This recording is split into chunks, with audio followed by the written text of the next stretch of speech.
চট্টগ্রাম আদালতে হামলা, সংঘর্ষ, আইনজীবী নিহত। বিক্ষোভ, চিন্ময় কৃষ্ণের জামিন নামঞ্জুর। সংবিধানের ৬২ জায়গায় সংশোধনী চায় বিএনপি। শাপলা চত্বরে গণহত্যার অভিযোগে ট্রাইব্যুনালে হেফাজতের মামলা। বিশ্ববিদ্যালয়ে ভর্তিতে গুচ্ছ পদ্ধতি থাকছে কিনা জানা যাবে কাল। যশোরে একই স্থানে বিএনপির দুই পক্ষের সমাবেশে প্রস্তুতিতে সংঘর্ষ। বৈষম্য বিরোধী আন্দোলনের যশোর কমিটি অনুমোদন। ট্রফি উন্মোচনেও অভিনবত্বের নজর কাড়ল বিসিবি। ইমরানের সমর্থকদের বিক্ষোভ, উত্তাল পাকিস্তান। দর্শক, রাতের আয়োজনে সকলকে স্বাগত জানাচ্ছি। আমি এস এম আরিফ। শুনছিলেন প্রধান শিরোনাম, এবার বিস্তারিত। তার আগে আপডেট খবর পেতে গ্রামের কাগজের ইউটিউব চ্যানেল সাবস্ক্রাইব এবং ফেসবুক পেজ ফলো করে রাখুন। বাংলাদেশ সম্মিলিত সনাতনী জাগরণ জোটের মুখপাত্র চিন্ময় কৃষ্ণ দাস ব্রহ্মচারীর জামিন নামঞ্জুরের পর তার অনুসারীদের সঙ্গে পুলিশের সংঘর্ষের ঘটনা ঘটেছে। এ সময় আদালত এলাকায় হামলা ও ভাঙচুরের সময় রাষ্ট্রপক্ষের এক আইনজীবী নিহত হয়েছেন। নিহত আইনজীবী হলেন সাইফুল ইসলাম। তিনি চট্টগ্রামের লোহাগড়া উপজেলার জালাল উদ্দিনের ছেলে। চট্টগ্রাম মেডিকেল কলেজ হাসপাতালের পরিচালক ব্রিগেডিয়ার জেনারেল মোহাম্মদ তসলিম উদ্দিন মৃত্যুর বিষয়টি নিশ্চিত করেছেন। তসলিম উদ্দিন বলেন, চট্টগ্রাম আদালত এলাকায় সংঘর্ষ ও হামলার ঘটনায় হতাহত ৮ জনকে চট্টগ্রাম মেডিকেল কলেজ হাসপাতালে আনা হয়। এর মধ্যে একজনকে মৃত অবস্থায় আনা হয়েছে। তার শরীরে কোপের আঘাত আছে। বাংলাদেশ সম্মিলিত সনাতনী জাগরণ জোটের মুখপাত্র চিন্ময় কৃষ্ণ দাস ব্রহ্মচারীকে বহন করা প্রিজন ভ্যান আটকে বিক্ষোভ করেন তার ভক্তরা। আজ বেলা ১:৩০টায় তাকে বহন করা প্রিজন ভ্যান আটকে বিক্ষোভ করেন তার ভক্তরা। প্রিজন ভ্যান আটকে দেওয়ার প্রায় ২.৫ ঘন্টা পর তাকে কারাগারে নেওয়া হয়েছে। মঙ্গলবার বেলা ২:৩০টার দিকে তাকে কারাগারে নিয়ে যায় পুলিশ। এর আগে রাষ্ট্রদ্রোহের অভিযোগে মামলায় জামিন আবেদন নামঞ্জুর হলে চিন্ময় কৃষ্ণের ভক্তরা বেলা 12:30টা থেকে আদালত প্রাঙ্গণে তাকে বহনকারী প্রিজন ভ্যান আটকে দিয়ে বিক্ষোভ করতে থাকেন। পরে পুলিশ লাঠিপেটা করে ও সাউন্ড গ্রেনেড ছুড়ে বিক্ষোভকারীদের ছত্রভঙ্গ করে দেয়। চট্টগ্রাম নগরের নিউ মার্কেট মোড়ে অবস্থিত স্বাধীনতা স্তম্ভে জাতীয় পতাকার অবমাননার অভিযোগের মামলায় গতকাল সোমবার বিকেলে ঢাকা থেকে গ্রেপ্তার করা হয় চিন্ময় কৃষ্ণ দাস ব্রহ্মচারীকে। তার মুক্তির দাবিতে যশোর সহ দেশের বিভিন্ন স্থানে কর্মসূচি পালন করেছে সম্মিলিত সনাতনী জাগরণ জোট। ২০২৪-২৫ শিক্ষাবর্ষে পাবলিক বিশ্ববিদ্যালয়গুলোর ভর্তিতে গুচ্ছ পদ্ধতি থাকা নিয়ে শঙ্কা দেখা দিয়েছে। এর মধ্যে একক ভর্তি পরীক্ষার তারিখ ঘোষণা করেছে প্রথম গুচ্ছের নেতৃত্ব দেওয়া জগন্নাথ বিশ্ববিদ্যালয়। এ অবস্থায় গুচ্ছ ভর্তি পরীক্ষার ভবিষ্যৎ নিয়ে আলোচনা করতে সভা ডেকেছে শিক্ষা মন্ত্রণালয়। বুধবার মন্ত্রণালয়ের বিশেষ সহকারী অধ্যাপক এম আমিনুল ইসলামের সভাপতিত্বে সভাটি হবে। মঙ্গলবার শিক্ষা মন্ত্রণালয় থেকে বিজ্ঞপ্তিতে এই তথ্য জানানো হয়। ২০১৩ সালের ৫ মে রাজধানীর মতিঝিলের শাপলা চত্বরে গণহত্যার অভিযোগ এনে শেখ হাসিনা সহ ৫০ জনের বিরুদ্ধে অভিযোগ দায়ের করেছে হেফাজতে ইসলাম। মঙ্গলবার আন্তর্জাতিক অপরাধ ট্রাইব্যুনালে এই অভিযোগ দায়ের করেন হেফাজতে ইসলামের কেন্দ্রীয় যুগ্ম মহাসচিব মাওলানা মামুনুল হক সহ হেফাজতের কেন্দ্রীয় নেতারা।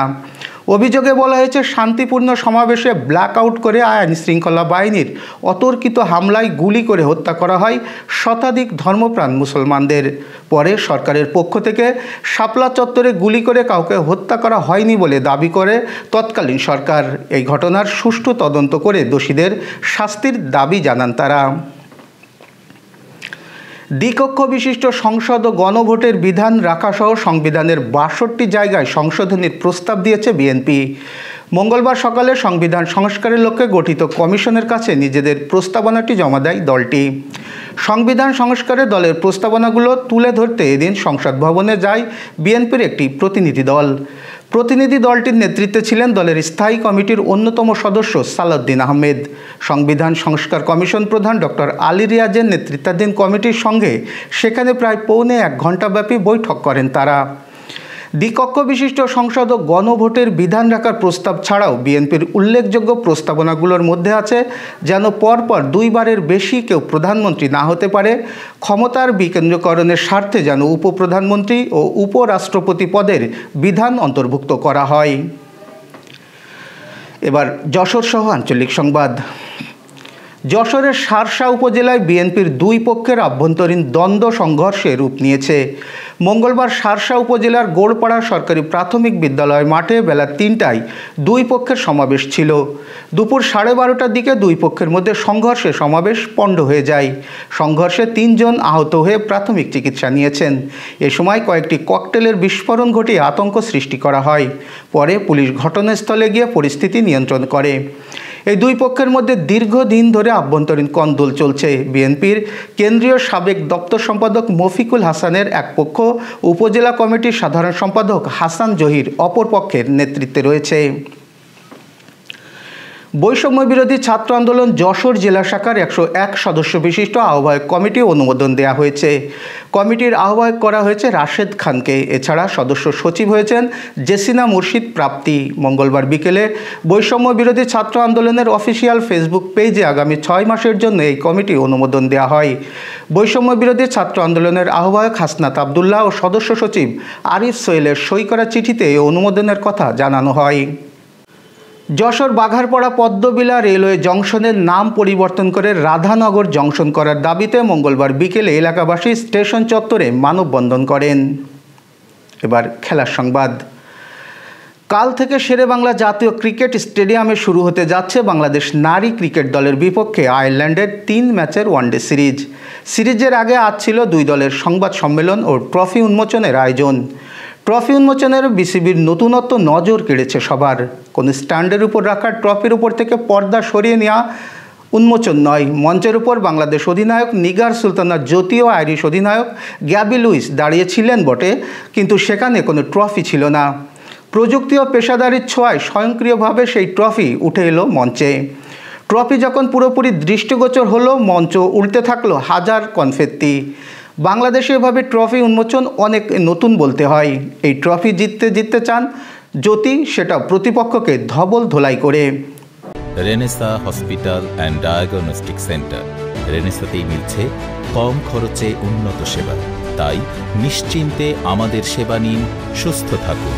Renaissance hospital and diagnostic centre, সদর হাসপাতাল মোড়, দরাটানা, যশোর। দর্শক, শেষ করব আন্তর্জাতিক সংবাদ দিয়ে। পাকিস্তানের বিরোধী দলীয় নেতা কারাবন্দী ইমরান খানের মুক্তি ও সরকারের পদত্যাগের দাবিতে পিটিআইয়ের বেশ কিছু বিক্ষোভকারী ইসলামাবাদ শহরের কেন্দ্রস্থল ডি চক এলাকায় পৌঁছেছেন। এর মধ্যে সেই এলাকা রণক্ষেত্রে পরিণত হয়েছে।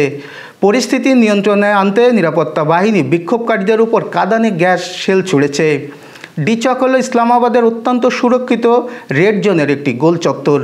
দীর্ঘদিন ধরে এই চত্বর রাজনৈতিক প্রতিবাদের অন্যতম স্থান হিসেবে ব্যবহৃত হচ্ছে। এই এলাকায় পার্লামেন্ট হাউস, সুপ্রিম কোর্ট, সচিবালয়, প্রধানমন্ত্রীর কার্যালয় সহ গুরুত্বপূর্ণ সরকারি ভবন রয়েছে। জিও টিভি জানিয়েছে, পিটিআই সামাজিক যোগাযোগ মাধ্যম এক্সকে এক পোস্টে জানিয়েছে, পুলিশের গুলিতে 3 জন নিহত ও বেশ কয়েকজন আহত হয়েছেন। মুলতান, রাজানপুর, গুজরাট, দেরাগাজিত খান সহ পাঞ্জাবের বেশ কয়েকটি শহরে ইন্টারনেট সেবা ব্যাহত হচ্ছে। এই ছিল আজকের আয়োজন। সাথে থাকার জন্য ধন্যবাদ।